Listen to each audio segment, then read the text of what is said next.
They say freedom came with the stroke of a pen, but for Isaiah and Josiah Granger, it came dripping in blood. Born in chains on Beaumont Plantation, the twin brothers walked free when the war ended, yet watched their mother, Alma, lynched by the same men who once owned her. That day, Isaiah's silence died, and Josiah's faith began to crack. They vanished into the swamp. Days later, the first overseer was found hanging from an oak tree with a note pinned to his chest. The Grangers are free now. Each sunrise brought another corpse, another reckoning. But when the brothers thought their vengeance was done, a new master rose wearing a Union badge and turned their freedom into another kind of prison. Because in a land that never meant for them to live free, the only justice left was to make sure no man stood above their mother's grave again. Before we go any further, comment where in the world you are watching from and make sure to subscribe, because tomorrow's story is one you don't want to miss. The June sun burned like judgment over St. Martin Parish. Isaiah and Josiah Granger stood shoulder to shoulder outside the white-columned courthouse, papers clutched in their calloused hands. The documents were simple, their freedom written in black ink that seemed too fragile for such a heavy promise. Isaiah, the taller of the twins by half an inch, kept his eyes fixed on the American flag that hung limp in the windless heat. His jaw remained tight, muscles bunched beneath dark skin that bore the thin white traces of a whip's memory. Josiah's gaze drifted between the paper in his hands and the cluster of white men watching them from the courthouse steps.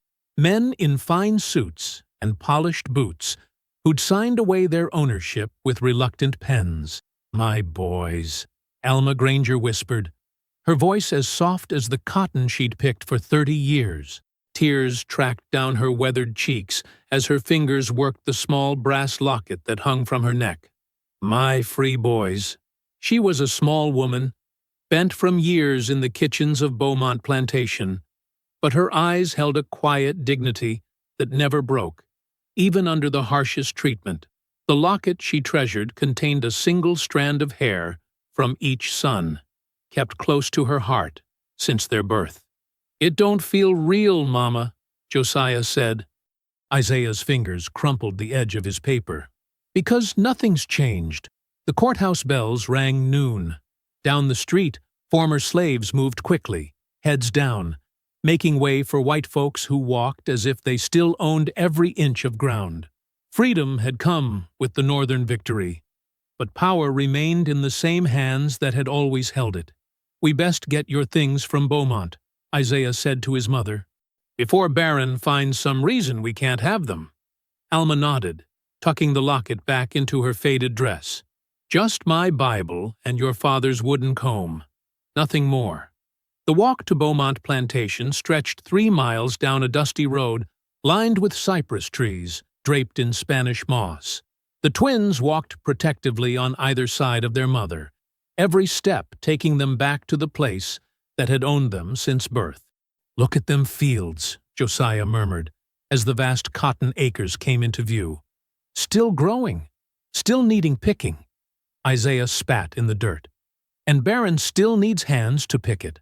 Only difference is, now he has to pretend to pay us." "He's offering contracts," Alma said quietly. 6 months of labor for a place to sleep and $5 a month. "Slavery with a new name," Isaiah growled. They approached the big house with caution. It stood white and imposing against the blue sky, columns rising like the bars of a cage. On the wide front porch, Caleb Darnell, the plantation overseer, sat cleaning his fingernails with a pocket knife. When he spotted them, a slow, ugly smile spread across his sun-reddened face.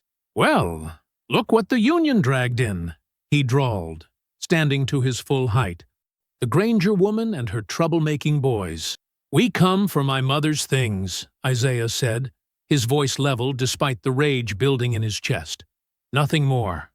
Darnell descended the steps, knife still open in his hand. "Ain't nothing here belongs to you folks. Everything on Beaumont property is Master Barron's, including whatever trash you think is yours." Josiah placed a restraining hand on his brother's arm. "The law says different now, Mr. Darnell." "Law?" Darnell laughed, a sound like rocks grinding together. "You think a piece of paper changes who you are?" He pointed the knife at Alma. "You think it changes what you are?" "We just want her Bible," Isaiah said, each word measured and dangerous. Darnell spat a stream of tobacco juice that landed inches from Alma's feet.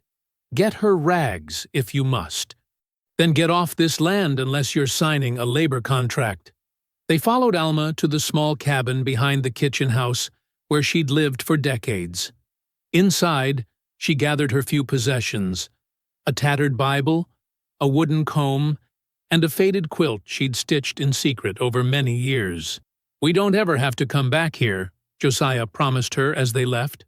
But Isaiah remained silent, his eyes scanning the fields where they'd labored, the trees where punishments had been dealt, the ground that had soaked up their blood and sweat. He memorized it all. That night, they made camp by the river, a half-mile from the colored section of town where they hoped to find work and lodging. Alma cooked a small meal from supplies they'd purchased with the little money they had saved.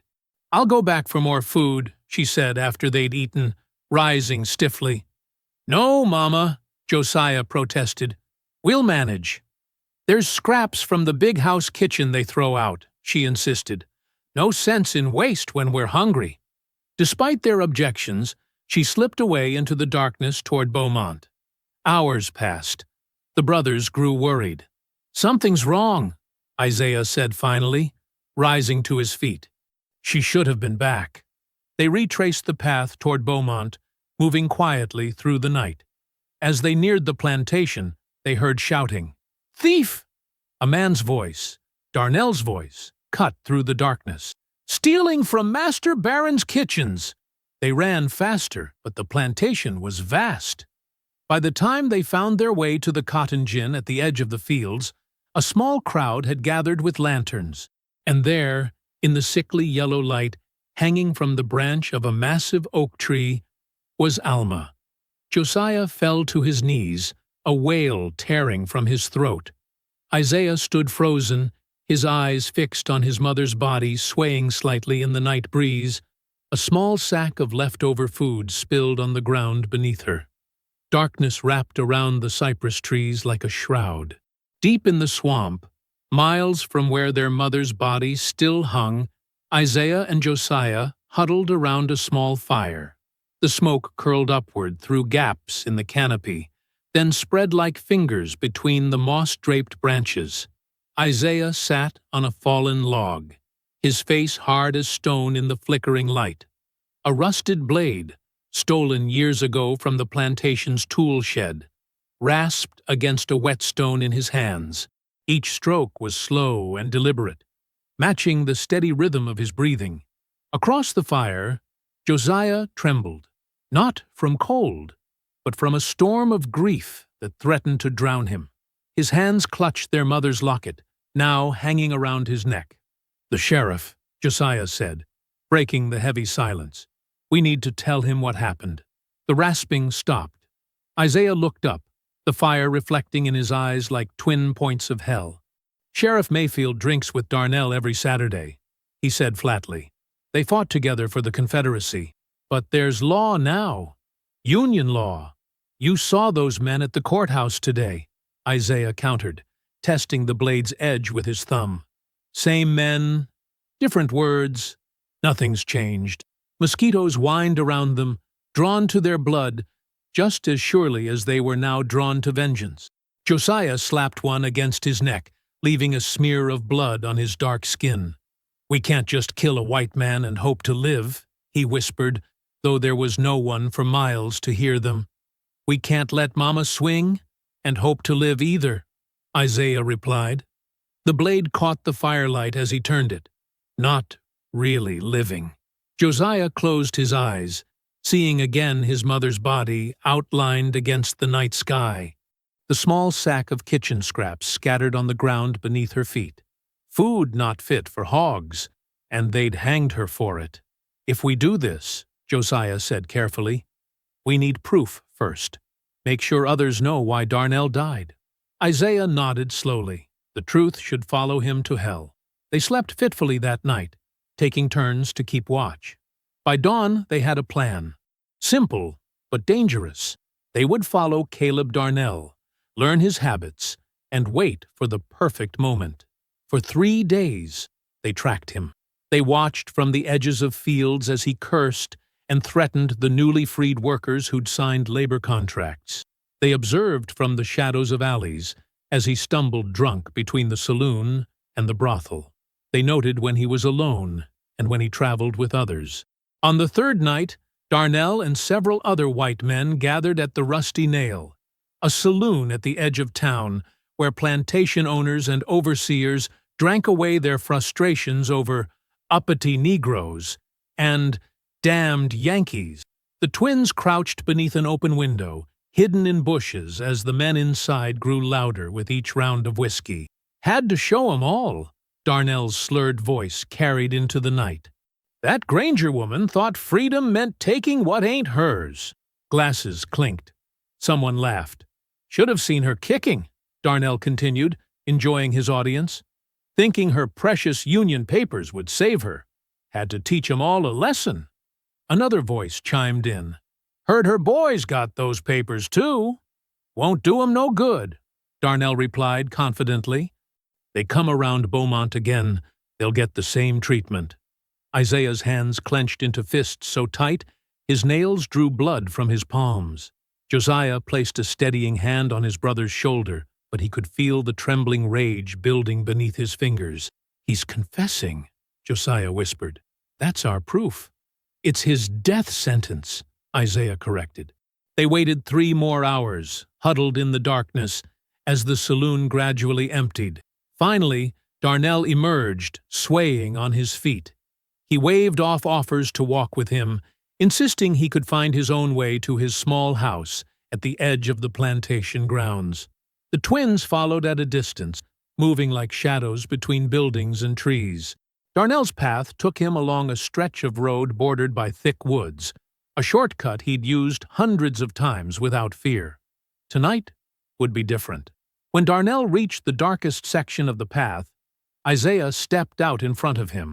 The overseer stopped, blinking in confusion. "What the hell?" he slurred, hand moving to the knife at his belt.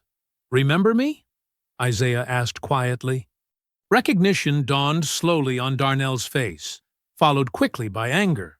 "You ain't supposed to be here, boy. This is Beaumont land." "So was my mother," Isaiah replied. His voice was calm, but his eyes burned.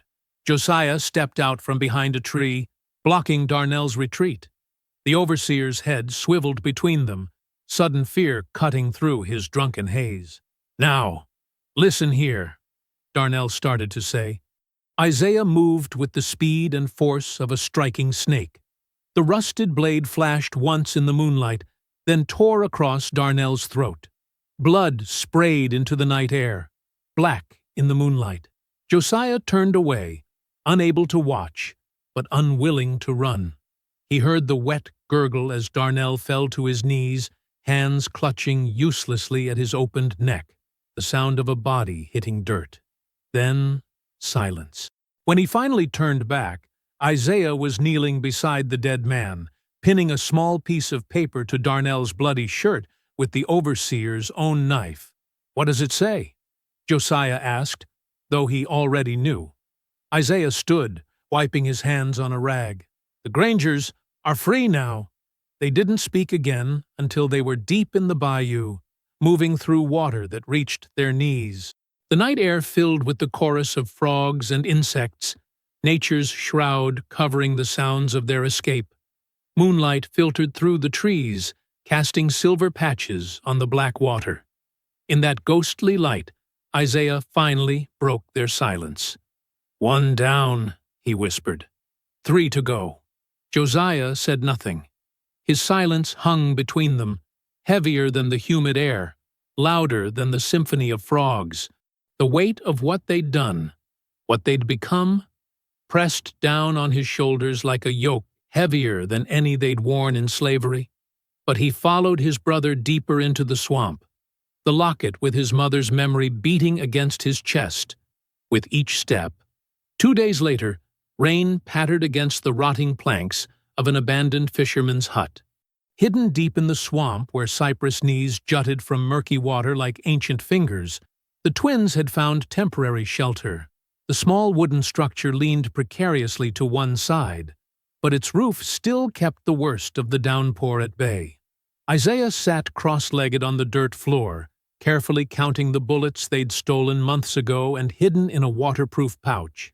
Across from him, Josiah wrung water from his tattered shirt, his stomach growling loud enough to compete with the thunder outside. "We need food," Josiah said, eyeing the empty snare they'd set the previous night. Isaiah nodded without looking up. "Tonight. There's that storage shed behind the general store. They keep salted pork there. That's stealing. That's surviving." Isaiah finally raised his eyes. "Unless you want to walk into town and ask them to feed the men who killed Darnell." The name hung between them. Neither had spoken it since that night, as if saying the overseer's name might summon his ghost to their hiding place. "They know it was us," Josiah said quietly. "Good." Isaiah's mouth curved into something that wasn't quite a smile. "Let them know. Let them fear." A fish jumped in the water outside, breaking the surface with a splash that made both men tense. Their nerves remained raw, every sound a potential threat. When darkness fell, they ventured closer to town, keeping to the shadows. They didn't need to enter to hear the news. The black workers gathering by the riverbank spoke in hushed, excited tones. "He's strung up just like he did to others." Note said, "The Grangers." Sheriffs offering $50 for information. Some saying they're like ghosts, appearing and disappearing. Isaiah's eyes gleamed as he listened from behind a cypress tree. "They fear us now," he whispered. Josiah frowned. "Fear doesn't change things. It just makes frightened men more dangerous." "Fear is the only language they understand," Isaiah countered. "They taught us that lesson well enough." Back at the hut, with stolen food in their bellies, they planned their next move by lantern light. A crude map drawn in dirt showed Beaumont Plantation and the homes of those who'd been present the night their mother died. "Henry Cole," Isaiah said, pointing to a mark near the edge of the property. He held the rope.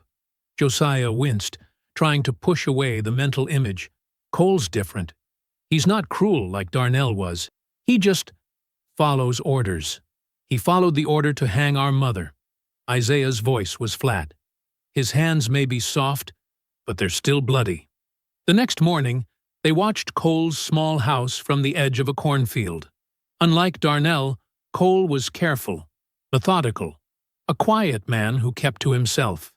Each evening when he returned from the fields, he would sit on his porch and drink a single glass of whiskey before going inside. "His ritual will be his end," Isaiah muttered. They prepared their trap meticulously. Josiah, who had once helped the plantation doctor mix medicines, knew which plants from the swamp could stop a heart without leaving obvious signs. He crushed the leaves and roots into a fine powder, his fingers working with terrible precision while his conscience screamed. That night, they left a bottle of expensive whiskey on Cole's porch, borrowed from Edwin Barron's own stock, mixed with Josiah's deadly concoction. With it, a note. "A gift from a friend who values your discretion."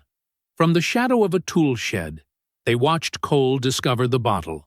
He examined it suspiciously at first, then smiled at what he surely took as a gesture of appreciation from his employer. He poured a generous glass, admired its amber color in the sunset light, and drank deeply.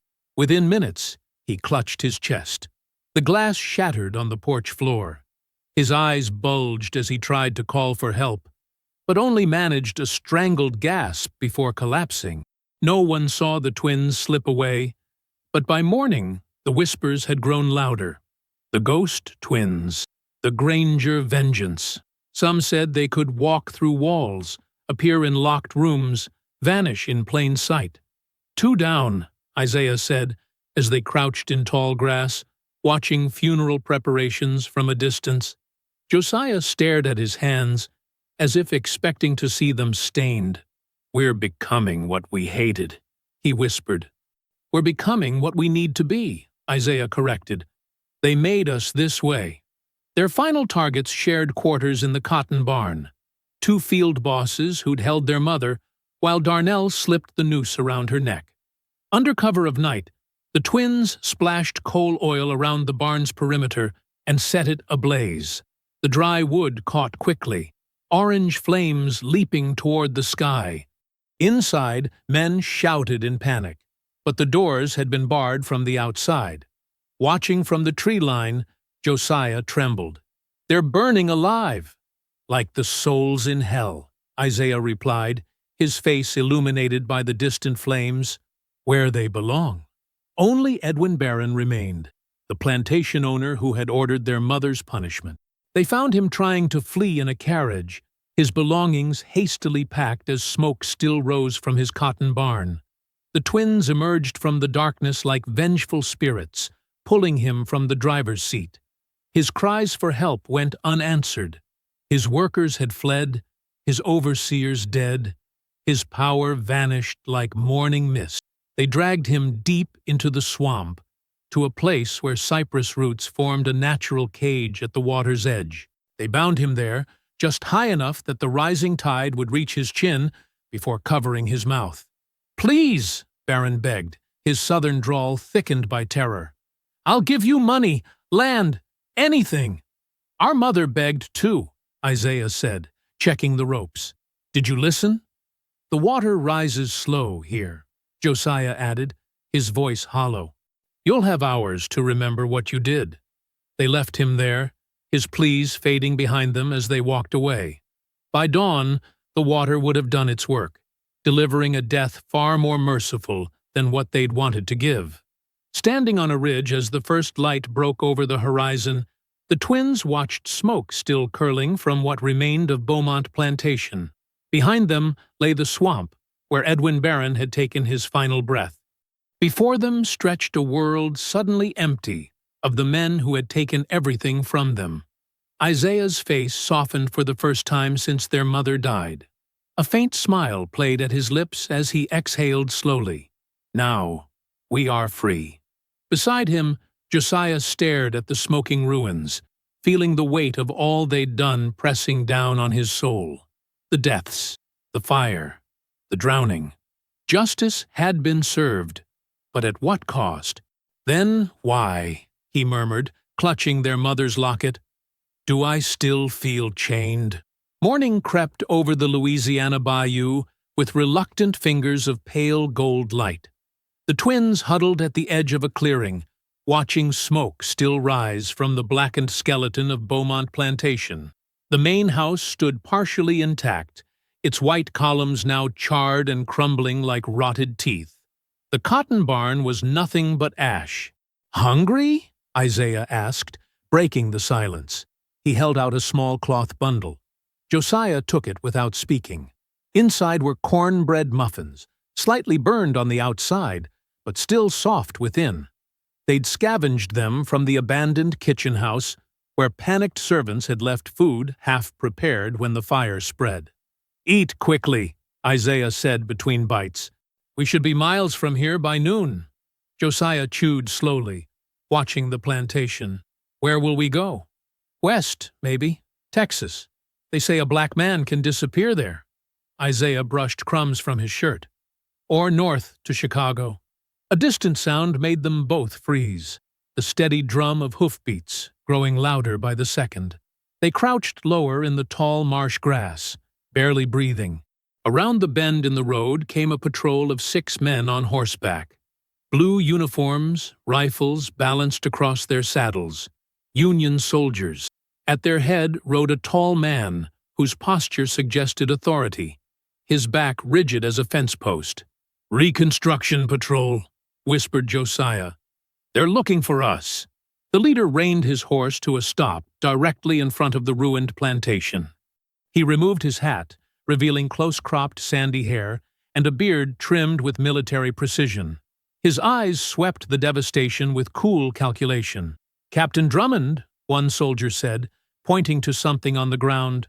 "Tracks leading into the swamp, sir." The captain, Drummond, nodded. "Two sets. Our ghosts have solid feet after all." His voice carried across the clearing, educated and northern. "Fan out. They can't have gone far." The twins exchanged a glance and began to back away slowly. A twig snapped under Josiah's foot, the sound like a gunshot in the morning stillness. "There!" shouted a soldier, pointing toward their hiding place. "Run!" Isaiah shoved his brother forward, and they bolted into the cypress grove, splashing through shallow water. They knew the swamp better than any Union man, but the soldiers had horses for the dry ground and numbers to spread out. After 10 minutes of frantic flight, the twins found themselves trapped on a small island of solid ground, surrounded by soldiers with rifles raised. Captain Drummond rode forward, looking down at them from his saddle with an expression of mild curiosity rather than triumph. "The famous Granger twins," he said, as if greeting old acquaintances. "I expected something more supernatural, given the stories." Isaiah stepped slightly in front of his brother, eyes defiant. "Just kill us and be done with it." Drummond's eyebrow raised. "Kill you? That would be a waste of perfectly good resources." He dismounted, his boots sinking slightly in the soft ground. "I've been tracking you since the Overseer. Impressive work, I must say. Very efficient." The twins said nothing, watching him warily. "I have a proposition for you," Drummond continued, pacing before them like a schoolmaster. "The war may be over, but the South remains unsettled. Lawless elements abound. I need men who understand how to hunt killers." "We are killers," Josiah said quietly. "Precisely." Drummond smiled, though the expression never reached his eyes. "It takes one to catch one, they say." He stopped pacing. "Work for me as bounty hunters under federal authority. In exchange, your crimes will be overlooked. Full amnesty, regular wages, and federal protection." Isaiah spat on the ground near Drummond's boots. "Trade one master for another." "I offer you legitimacy," Drummond replied, unfazed. "A chance to kill with the law's blessing instead of against it." He glanced at the soldiers surrounding them. "The alternative is a short drop from a rope. Your choice." Josiah looked at his brother, his eyes pleading. "Isaiah, we could make a life this way. A real one." "Under his boot?" Isaiah hissed. "Under the law," Josiah countered. "What would Mother want? More killing in shadows, or a chance to build something?" Isaiah's jaw tightened, but after a long moment, he gave a single, curt nod. "We accept," Josiah told Drummond. "Excellent." The captain's smile widened. "Welcome to the service of the United States government." By afternoon, they had been outfitted in rough approximations of Union uniform. Not full military dress, but enough blue cloth to mark them as federal agents. Each received a rifle, ammunition, and small brass badges identifying them as deputies to the Reconstruction Authority. They made camp that night near a creek, the Union soldiers keeping a wary distance from their new recruits. Captain Drummond retired to his tent early, leaving the twins sitting by the main campfire. Isaiah sat cross-legged, methodically polishing his new rifle. The metal gleamed in the firelight as he worked the cloth over its barrel. Across the clearing, white soldiers laughed and played cards, occasionally glancing toward the brothers with undisguised suspicion. "This is what we fought for?" Isaiah muttered, nodding toward the blue fabric of his sleeve. "Freedom looks no different under another man's flag." Josiah poked at the fire with a stick, sending sparks spiraling upward. "It can," he said softly, "if we make it so." He reached inside his shirt and pulled out their mother's locket. "This badge might protect us where she had nothing." Isaiah's hands stilled on the rifle. "They'll use us to hunt our own people. Or we use them," Josiah whispered, leaning closer. "Learn their ways, gain their trust, find protection for those who need it."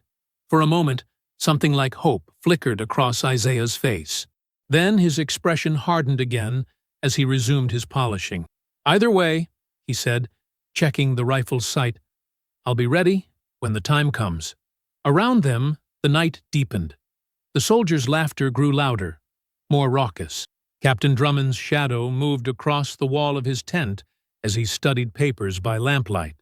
And somewhere in the distance, an owl called, a lonely sound that seemed to echo the brothers' uncertainty as they sat between two worlds, belonging fully to neither. The late summer sun beat down mercilessly on the cane fields of Ascension Parish. The twins rode side by side, the blue bands on their arms marking them as federal agents. 6 weeks had passed since they'd taken Drummond's bargain. Isaiah's horse, a sturdy brown gelding, tossed its head restlessly. He patted its neck, understanding its discomfort. Everything about this felt wrong. Captain Drummond rode ahead, his back straight as a board, leading their small patrol past fields where black workers bent double-cutting cane. When the laborers spotted the blue uniforms, they straightened briefly, eyes wary, before quickly returning to their work. "They fear us," Josiah muttered, just loud enough for his brother to hear. "Our own people." "As they should," Isaiah replied, his voice flat. "Look what we've become." The plantation house appeared around the bend, white columns gleaming in the sun, untouched by war. On the wide porch stood Walter Thornhill, the owner, waiting with a glass of lemonade in his hand. His smile didn't reach his eyes. "Captain Drummond," Thornhill called out, raising his glass in greeting. "Right on time." The patrol halted in the yard. Drummond dismounted smoothly and climbed the steps. The twins remained on horseback, drawing curious and hostile glances from the house servants. "Mr. Thornhill," Drummond said with a nod, "I understand you have some labor difficulties." "Runaways," Thornhill confirmed, his face hardening. "3 of them. Took off 2 nights ago. Stole food from my storeroom, too." "Names?" Drummond pulled out a small notebook. "Moses Washington, Jacob Miller, and Elijah Brown. Signed labor contracts for the season. Breaking federal law by running."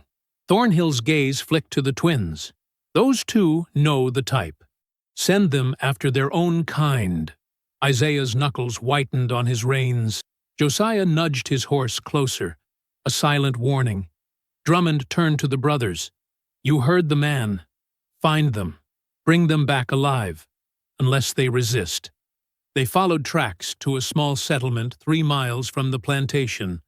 A cluster of ramshackle cabins housed freedmen who'd managed to claim small plots of land. At the center stood a wooden church, no bigger than a tool shed. Children scattered like startled birds when the patrol rode in. Women hurried inside, pulling doors closed. Only a few men remained outside, their faces carefully blank. An older man in a worn black coat stepped forward from the church door. "Good day, gentlemen. I'm Reverend Samuel Tate. How may we assist you?" Drummond remained on his horse, looking down. "We're seeking 3 fugitives from justice. Moses Washington, Jacob Miller, Elijah Brown." The Reverend's expression didn't change. "I know no such men." "Search the buildings," Drummond ordered the soldiers. As the patrol dismounted, Isaiah noticed a slight movement behind the church. A face peeked around the corner. Young? Terrified? One of the runaways. His eyes met the young man's for a fraction of a second before the face disappeared. Isaiah hesitated, hand on his rifle. "Something interesting, Deputy Granger." Drummond's voice was casual, but his eyes were sharp. Isaiah swallowed. "No, sir. Nothing." Drummond studied him for a long moment. "Remember our arrangement. Your freedom for their capture. Fail me, and I have documents ready to send you both to Angola for murder." He turned his horse and joined the search, leaving Isaiah standing alone. Josiah approached quietly. "What did you see?" "One of them, behind the church." Josiah glanced toward the building, then back at his brother. "We can't save everyone, Isaiah. So we hunt our own people instead? Like dogs?" "We survive," Josiah insisted, voice low and urgent. We learn their system from the inside. We can't help anyone if we're dead or in chains. A shout went up from behind the church. Got one!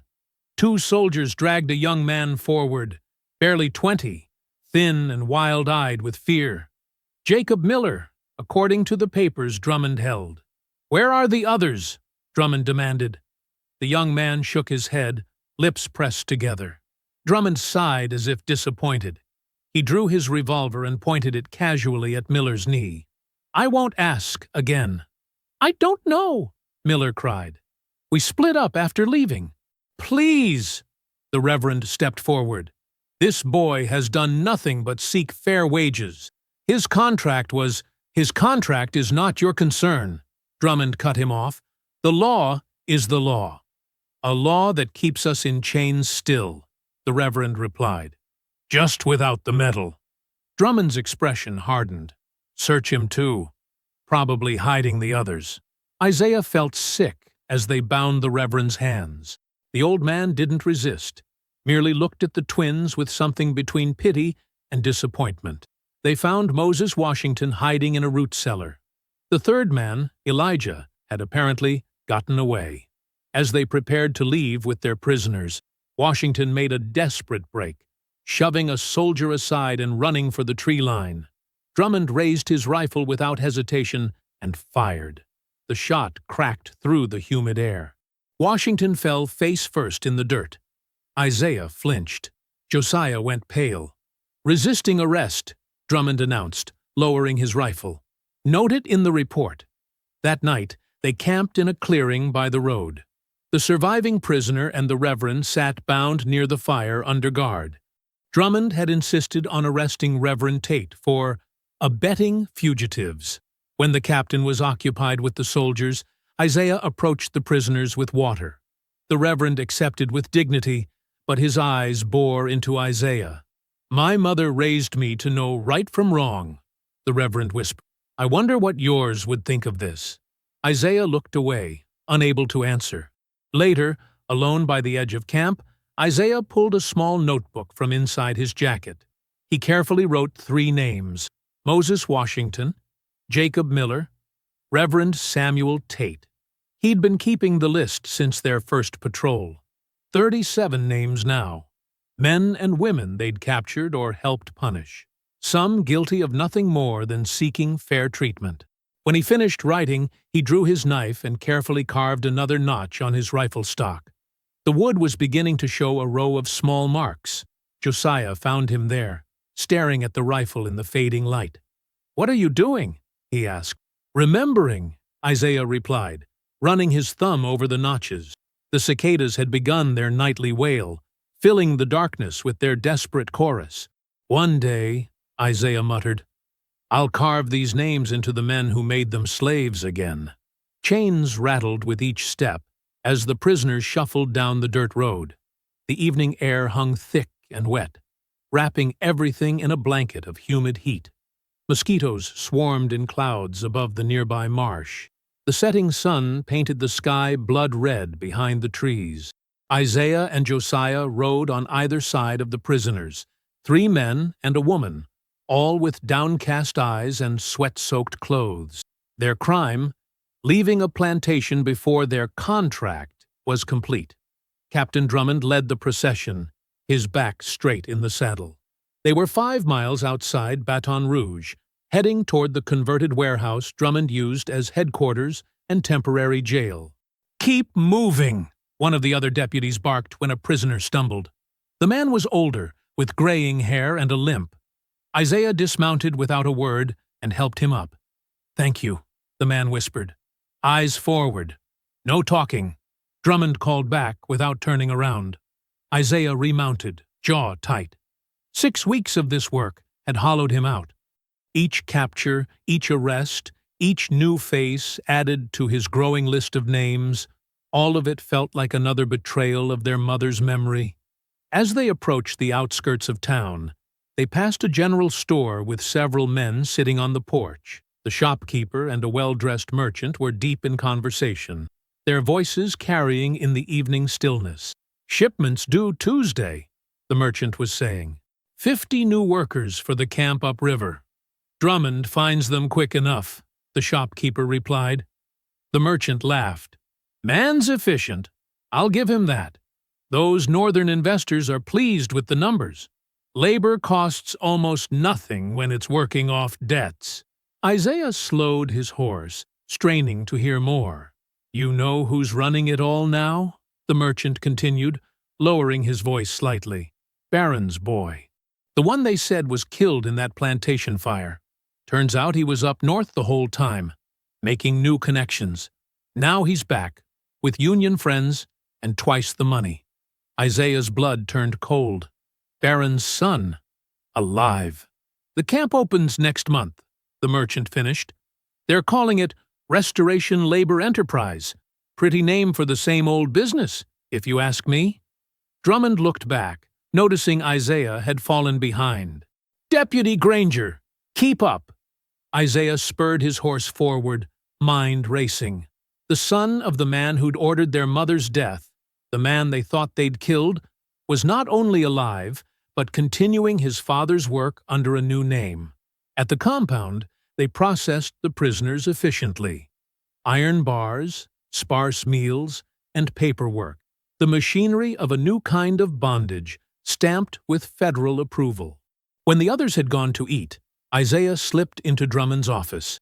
The captain kept meticulous records. If there was proof of Barron's involvement, it would be here.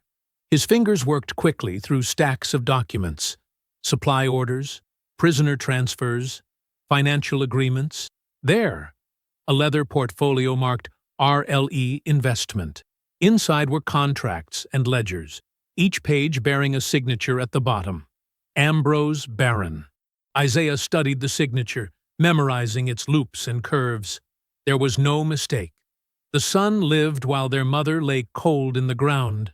Their vengeance had been incomplete. Looking for something, deputy? Isaiah turned. Drummond stood in the doorway, eyes cold. Just filing my report, sir. Isaiah closed the portfolio. Drummond crossed the room slowly and picked up the leather folder. Curious about my business dealings? Curious about your partner, Ambrose Barron. Drummond's expression didn't change. And what interest would you have in Mr. Barron? His father owned Beaumont Plantation, Isaiah said carefully. Where I worked. I'm well aware of your history, Drummond replied. Just as I'm aware that Edwin Barron was found drowned in the swamp shortly before I recruited you and your brother. The room seemed to shrink. Isaiah stood his ground. We heard his son died in a fire. Reports of his death were exaggerated. Drummond set the portfolio down. Mr. Ambrose Barron is a valued investor in the reconstruction of this state. His labor program will bring order to thousands of your people. You mean slavery, Isaiah said, with a new name. The blow came without warning. Drummond's hand across his face, hard enough to knock Isaiah against the desk. You forget yourself, Drummond said evenly. You are my deputy, only by my good graces. You are a murderer. I chose not to hang. Nothing more. Isaiah tasted blood in his mouth, but didn't move. You and your brother will not be assigned to anything concerning Mr. Barron or his enterprises, Drummond continued. Consider this matter closed, permanently. Isaiah found Josiah at their small tent behind the compound. His brother could read the rage in his eyes immediately. What happened? Josiah asked, looking up from cleaning his rifle. Isaiah told him everything, the conversation he'd overheard, the documents he'd found, Drummond's warning. Ambrose Barron lives, he finished. Everything we did, all of it. It meant nothing. The master's son just found new chains to put on our people. Josiah set down his rifle. Isaiah, we can't. We finally have a chance at something like a life. We have food, shelter. We have nothing. Isaiah cut him off. We're still slaves, just with better clothes. And we're helping Barron's son build another plantation. And what would you have us do? Kill him too? And Drummond? And whoever comes after them? Josiah's voice rose. When does it end? It ends when there's justice. There's no justice, Josiah said, his voice breaking. There's just survival. Please, brother, walk away from this. We can transfer to another district. Go north, maybe. Isaiah shook his head. If the master's son lives, then no justice ever did. That night, while Josiah slept, Isaiah gathered his few possessions. His rifle, some ammunition, a canteen of water. Last, he took the locket, their mother's only possession, from the small box where they kept it. The silver felt warm in his palm. Inside were 2 tiny locks of hair, one his, one Josiah's. He closed it and slipped it into his pocket. Josiah woke as Isaiah was buckling his gun belt. "You're going after him," Josiah said. It wasn't a question. "I have to. And if I asked you to stay?" Isaiah paused. "Would you?" Josiah sat up, conflict written across his face. "I want us to live, Isaiah. Not just survive. Live. Is that so wrong?" "Not wrong," Isaiah said softly. "Just not possible. Not yet." The moon cast long shadows as Isaiah slipped past the guards and into the trees. He didn't look back, but he knew Josiah watched from the tent opening, torn between the brother he loved and the safety he craved.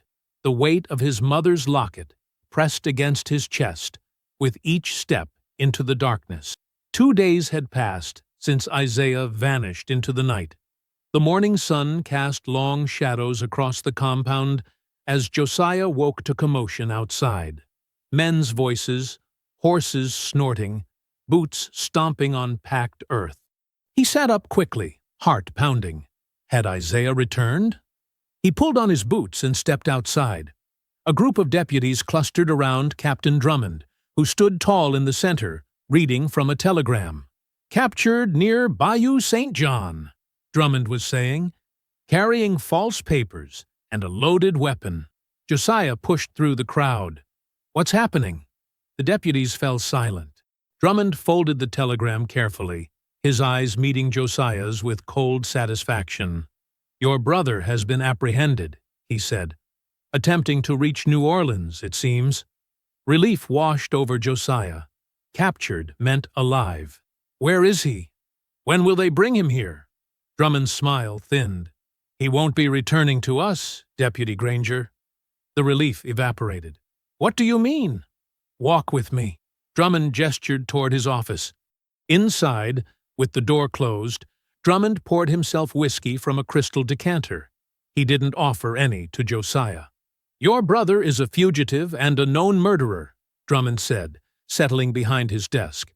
"The only reason he wasn't hanging from a rope already was our arrangement.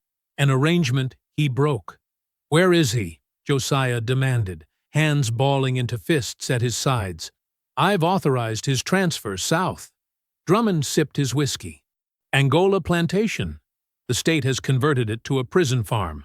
Hard labor should cool his temper." Josiah felt the floor tilt beneath him. Angola.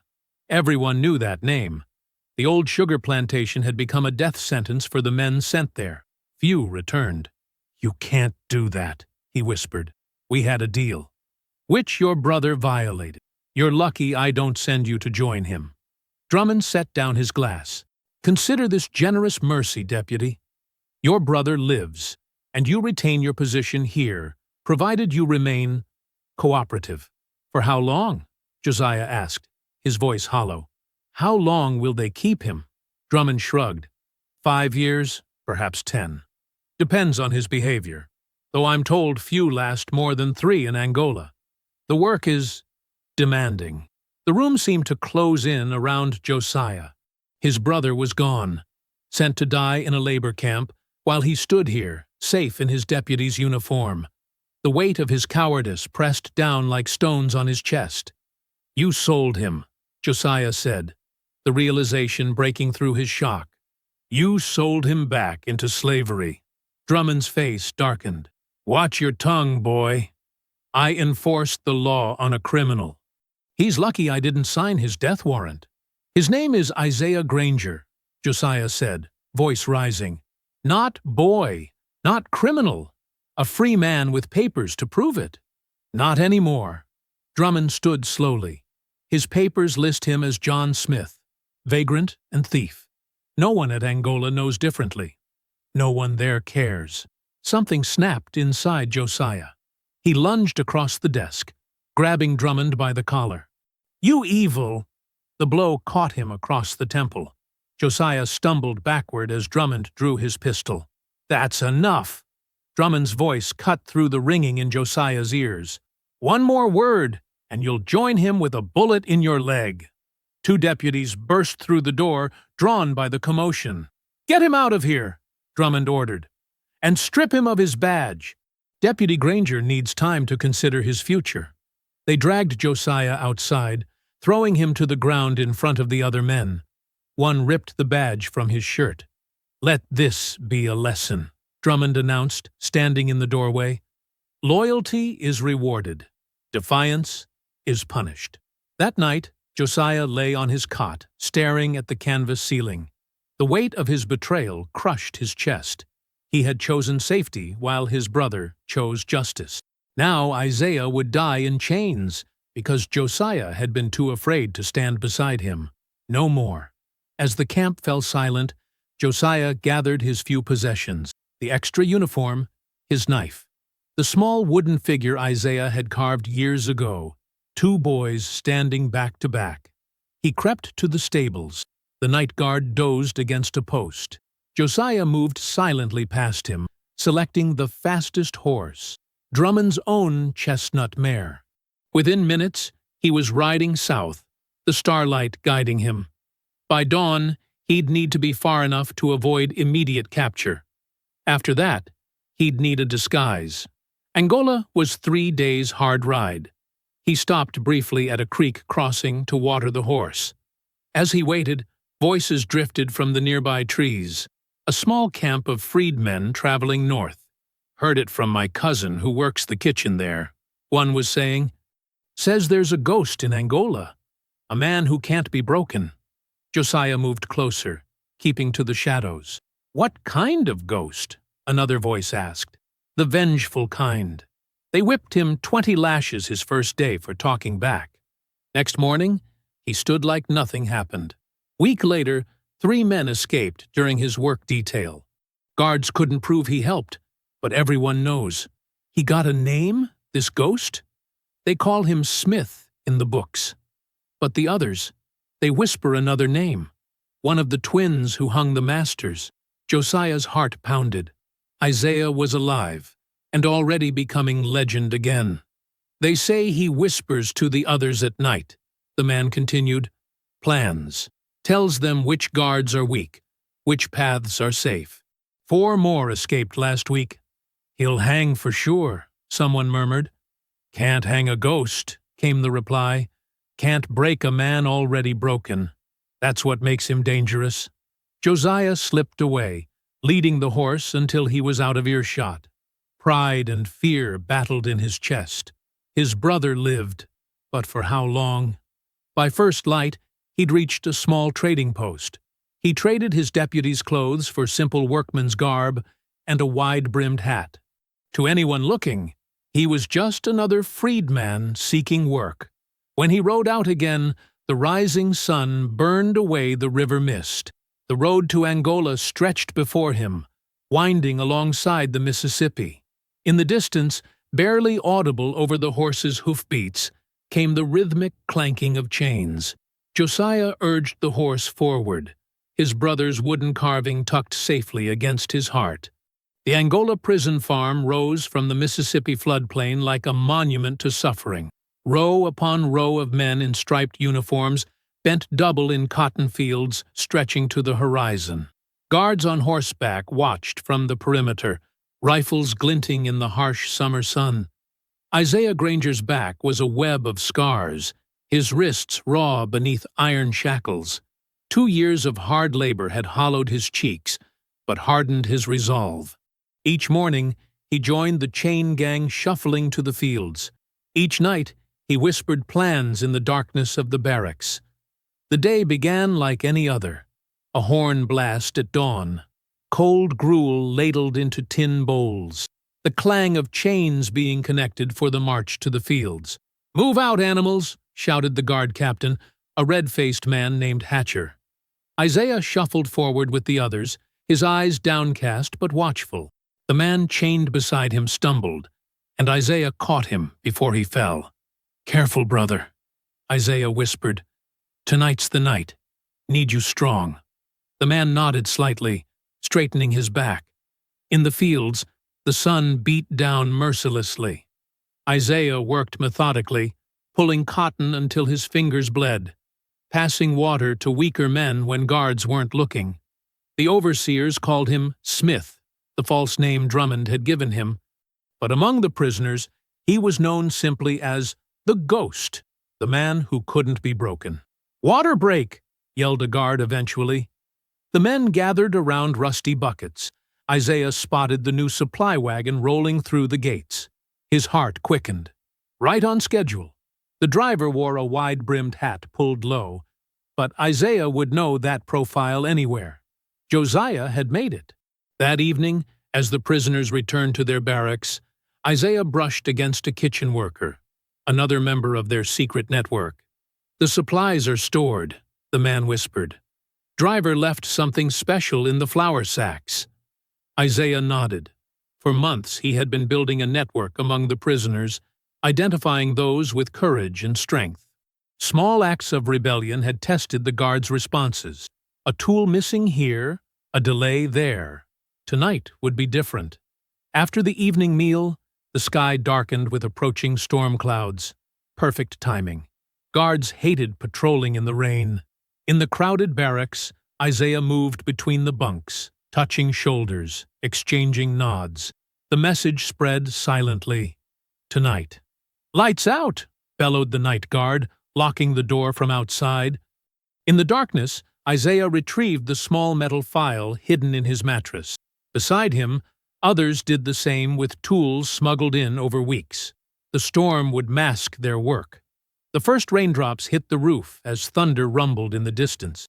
Isaiah worked his file against the weakest link of his shackles, the one he'd been secretly weakening for days. A flash of lightning illuminated the barracks momentarily. 20 men sat up, working their chains in unison. No one spoke. They had rehearsed this in whispers for weeks. The downpour intensified, rain hammering against the tin roof. Perfect cover for the sound of metal scraping metal. Isaiah's chain broke first. He moved silently to help others, passing the file down the line. One by one, shackles fell open. Outside, guards huddled under the eaves of the watchtower, collars pulled up against the storm. None noticed the shadow slipping between buildings toward the supply shed. Isaiah reached the shed and found what he sought. Burlap sacks with flour, but hidden inside one was a revolver, ammunition, and a handwritten note. Northeast corner. 10 minutes after the bell. J. Isaiah tucked the gun into his waistband and crept back toward the barracks. On his way, he paused near the tool shed. Using a stolen key, he unlocked it and collected armfuls of picks and shovels, distributing them to waiting hands that emerged from shadows. The storm reached its peak. Lightning crashed overhead as Isaiah gave the signal. In 3 barracks simultaneously, men rose from their bunks, free of chains, armed with tools and desperate courage. Isaiah struck first. When the guard opened the door for his hourly check, 20 men surged forward. The guard never had a chance to shout. Across the compound, fires broke out, set by prisoners in the kitchen, the infirmary, the warden's office.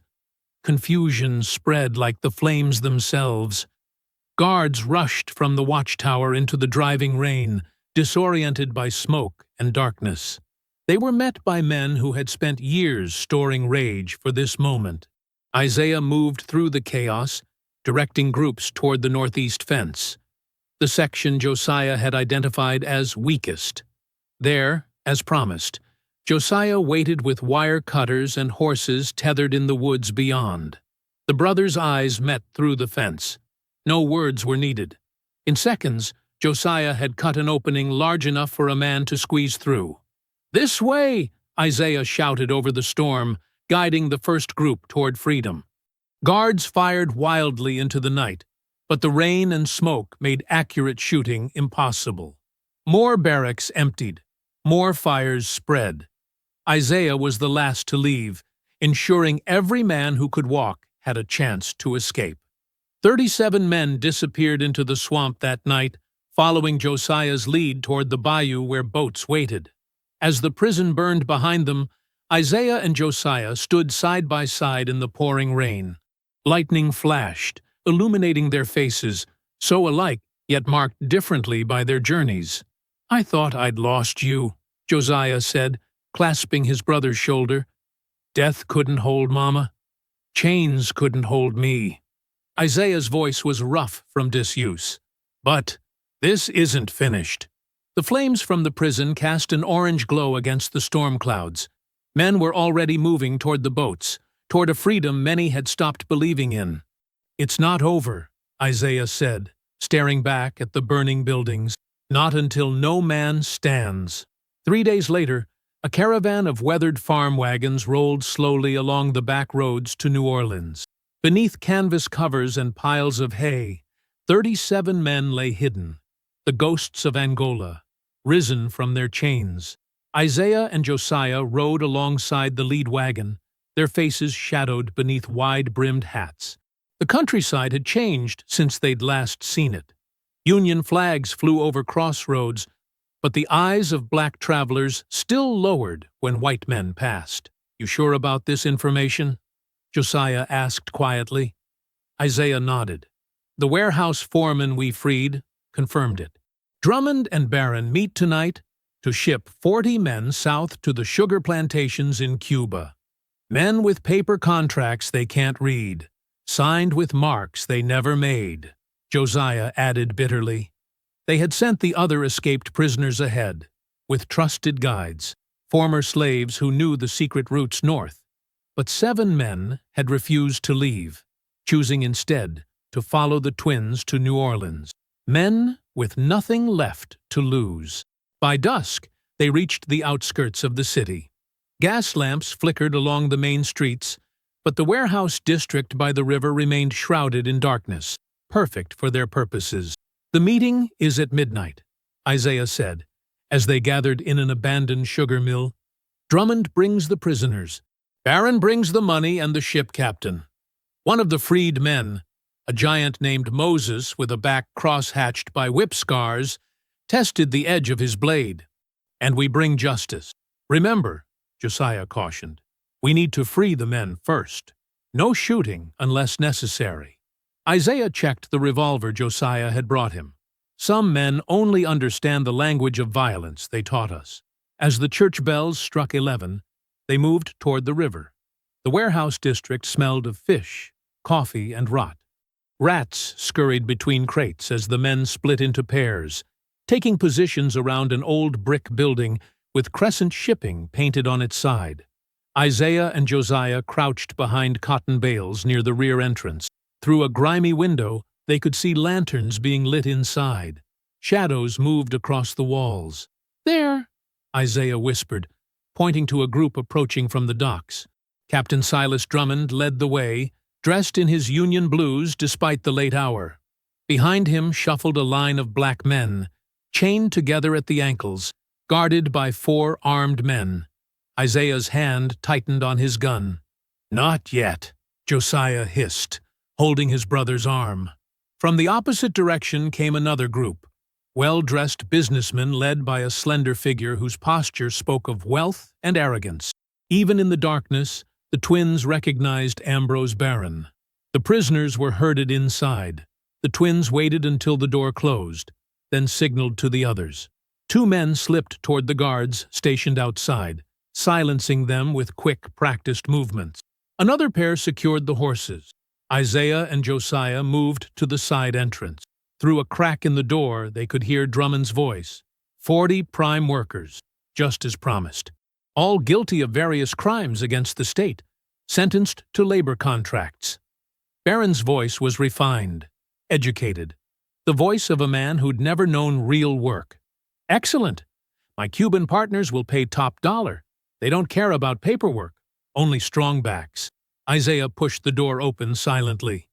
The warehouse was cavernous, lit by hanging lanterns that cast long shadows.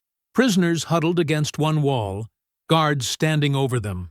At a table in the center, Drummond spread out documents while Barron counted money from a leather satchel. The ship captain, a Portuguese man with a gray beard, examined the prisoners like cattle at auction.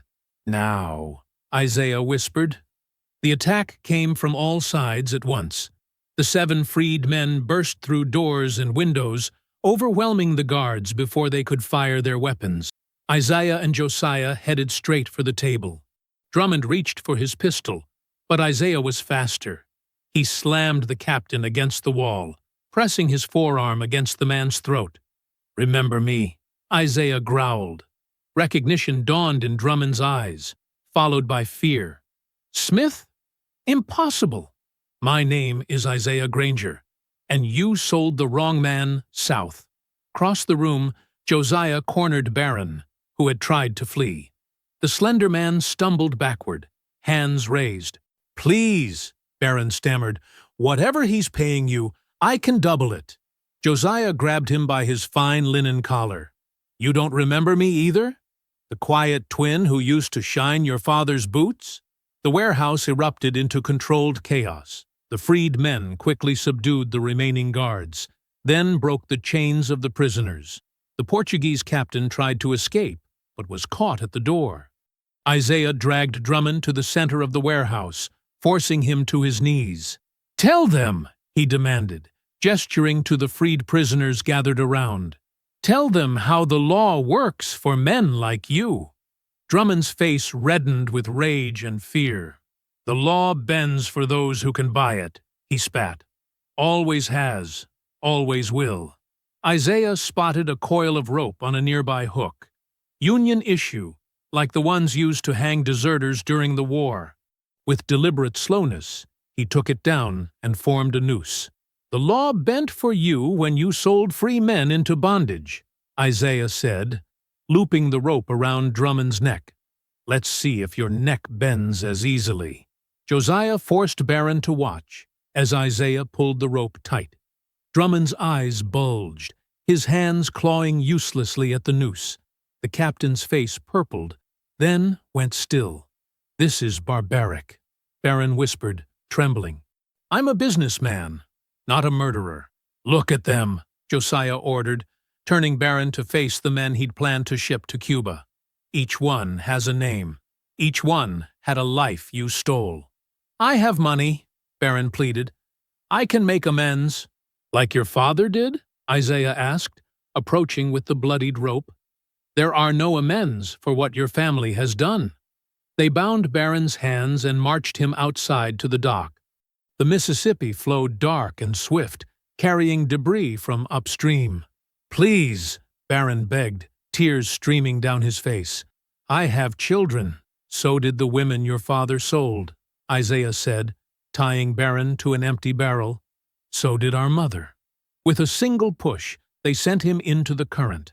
His screams faded as the river pulled him under, then briefly surfaced again downstream before the darkness swallowed him completely.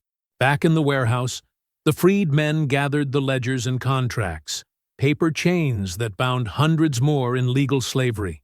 They piled them in the center of the floor and set them ablaze. The fire spread quickly.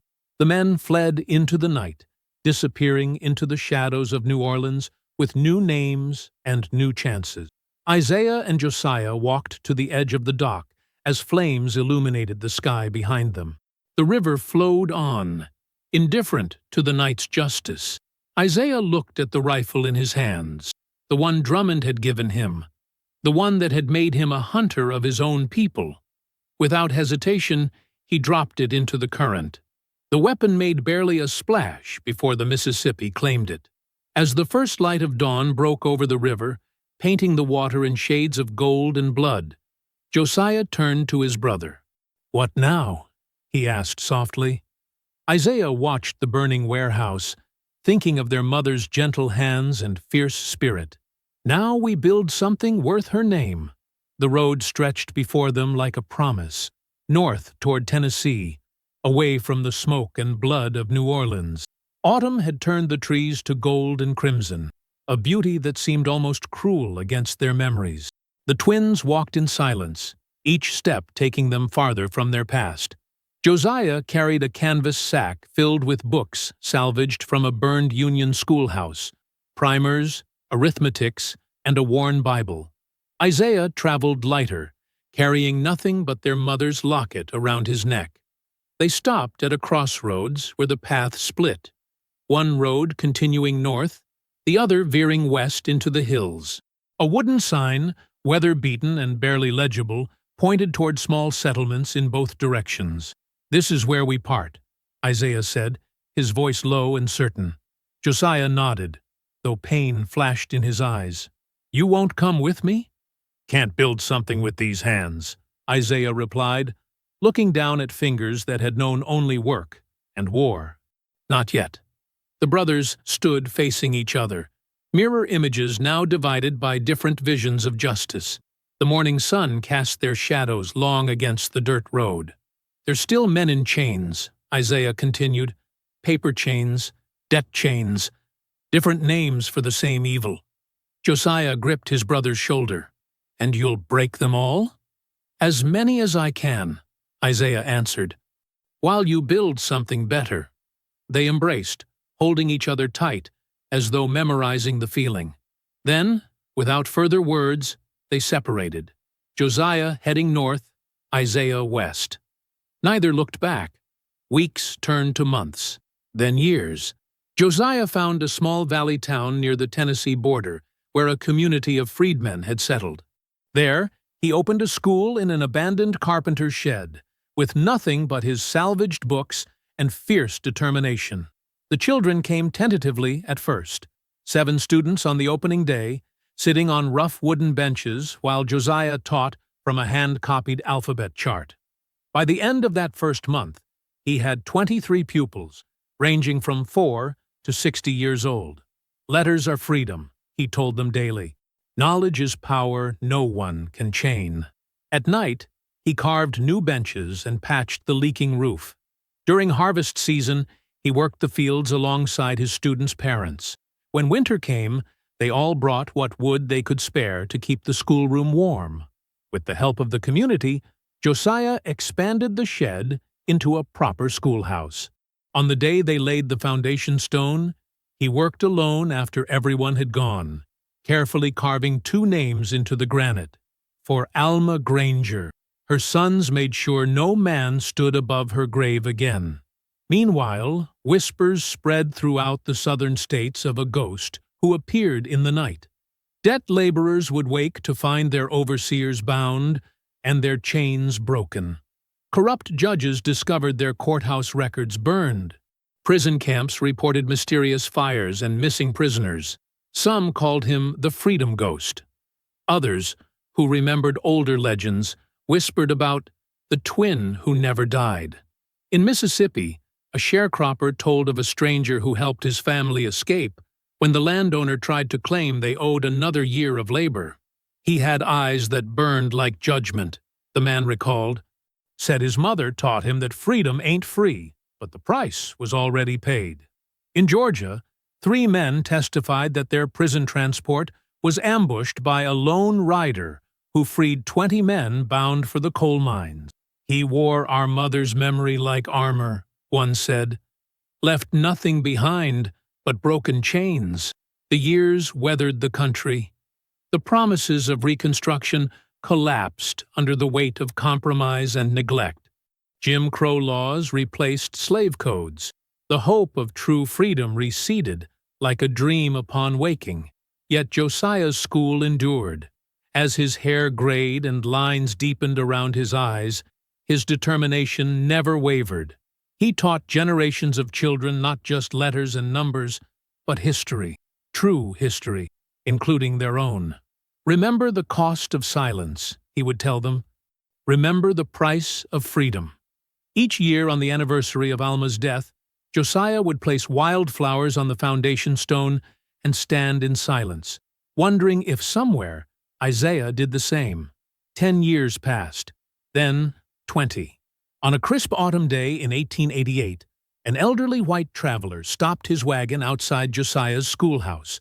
Classes had finished for the day, and Josiah sat alone on the porch steps, watching the sunset paint the valley gold.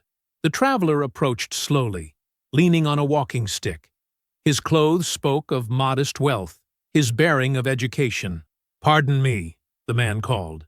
"Is this the Granger School I've heard about?" Josiah looked up, wariness in his eyes despite the years of relative peace. "It is?" The traveler nodded, then noticed the foundation stone with its carved inscription. He bent stiffly to read the words, respect evident in his careful movements. "For Alma Granger," he read aloud. Her sons made sure no man stood above her grave again. Something passed across the man's weathered face. Not quite recognition, but a shadow of understanding. "I knew a woman named Granger once," he said quietly. "She delivered my sister's children on Beaumont Plantation before the war. Kind eyes, gentle hands." Josiah stared at the man, past and present colliding in his mind. "What brings you here, sir?" The traveler straightened with effort. "I'm documenting schools for freedmen across the South. 20 years after emancipation, most have vanished. Yet yours stands. Freedom needs roots to grow," Josiah replied. "Education is the deepest root." The man nodded thoughtfully. "They say this school was founded by one of the legendary Granger twins, the ones who—" He hesitated. "The ones who sought justice when the law would not provide it." Josiah's face revealed nothing. "Stories grow larger with time." "Indeed." The traveler glanced again at the stone. "Have you ever heard what became of the other brother?" "Some say he still roams the South, a ghost of justice." Josiah looked toward the setting sun, its fading light catching on something that hung around his neck. A small, tarnished locket. "I believe," he said carefully, "that he found his own way to honor their mother." The traveler nodded, sensing the conversation had reached its natural end. He tipped his hat respectfully. "Good evening to you, sir. You've built something remarkable here." As the man returned to his wagon, Josiah remained on the steps, fingering the locket that had once belonged to Isaiah, passed to him 3 winters ago by a stranger who claimed to have been freed from a Georgia chain gang by a man with fire in his eyes. The sun slipped behind the hills, painting the sky in shades of crimson and gold. "We were born slaves," Josiah murmured to the fading light. "We died free." In the distance, a lone figure watched from the tree line, too far to distinguish features but standing straight and proud. The figure raised a hand in silent salute, then vanished into the gathering darkness. Josiah smiled faintly, returned the gesture, and went inside to prepare tomorrow's lessons. I hope you found that story powerful. Leave a like on the video and subscribe so that you do not miss out on the next one. I have handpicked 2 stories for you that are even more powerful. Have a great day.